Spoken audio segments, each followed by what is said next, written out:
Movie was fantastic, but like most movies, there are flaws.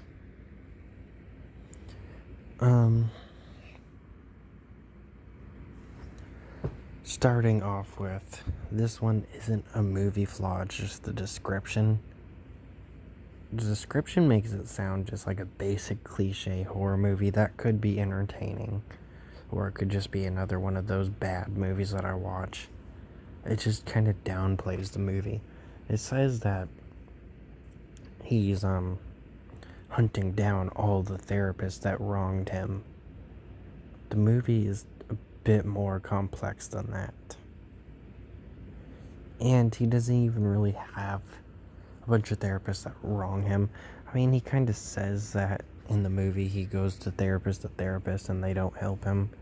But we only actually see one therapist in the movie when he was 12 that ends up raping him. Then we later have a school counselor who, definitely isn't a therapist. And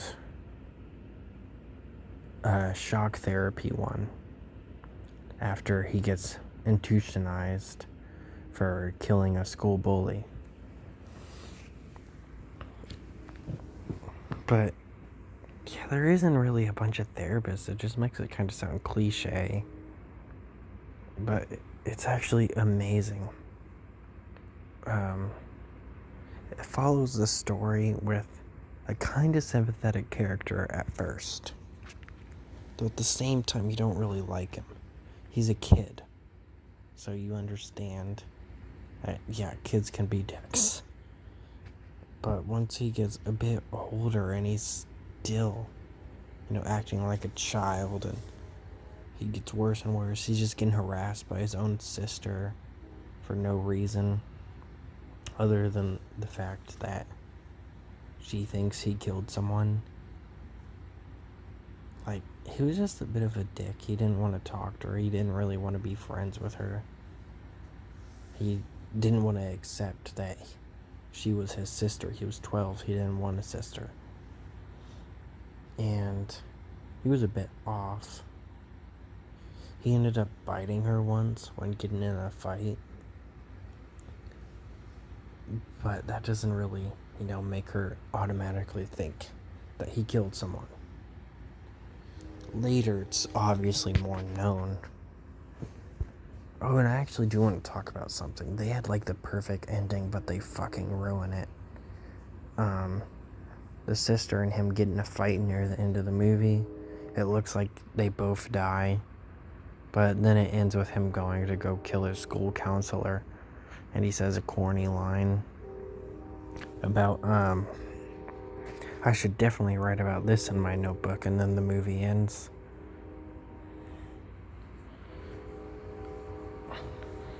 But, yeah. What else? He actually kind of, tries to be friends with his sister. For some reason, they don't really explain why. I think it's just so he can kill Nathan. That's it. Since he decides to defend her after Nathan won't quit throwing rocks at her with the slingshot. There are a few problems that I definitely had. Like,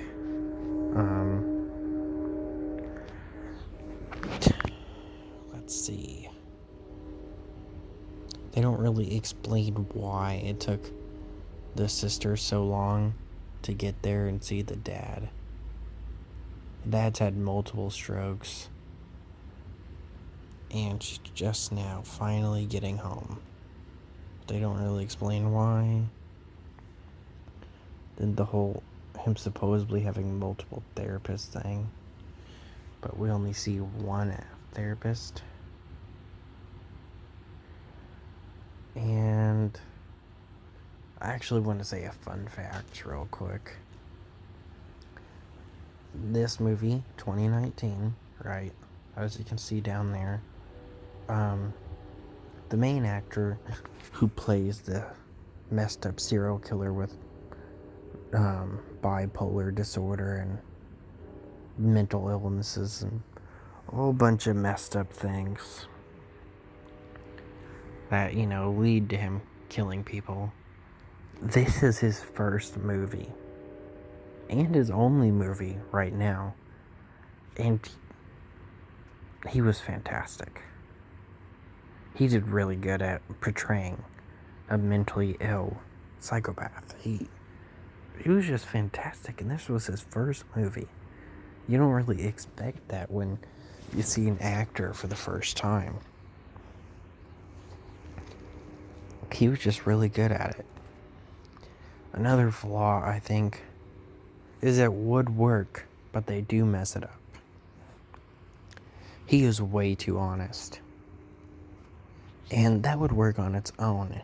It could be one of his personality traits.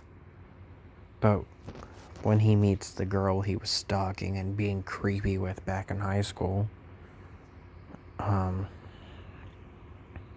he meets her and randomly went shopping, he tells her his name is Dylan, but his name is Brian. So that's a lie.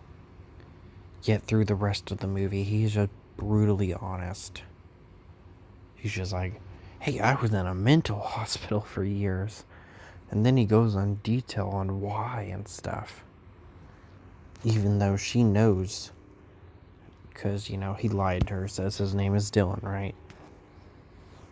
But when she asked why he was in the mental hospital, he actually tells her why. She knows why. Because he killed her boyfriend. So that ends up to, her realizing that that's Brian, and then he ends up killing her. And then there's a lot of other scenes where he's just brutally honest. It just doesn't make sense. If he's gonna lie to someone and say his name is Dylan, then he shouldn't be that honest.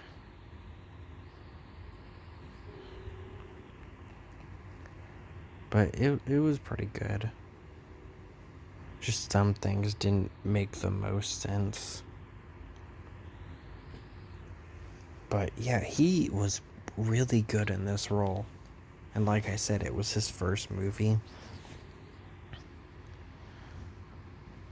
But yeah, I also thought there was another thing I thought was weird. Aubrey is just a complete dick to him all the time, right? He doesn't even try to be nice to him. Though, to be fair, she thinks he killed somebody. She still is a dick to him for no reason. Just walk up to him and be rude. And talk about how much she hates him. Even though he'll just be minding his own business. Anyways, later in the movie, when I was talking about the fight, he has a knife and it looks like he's maybe about to kill himself. Then she starts to act like she actually cares about him. I thought it was weird. And that she actually acknowledges his mental disorders. But she didn't care for most of the movie. It just felt out of character. But you should really give this movie a watch. It's pretty fantastic.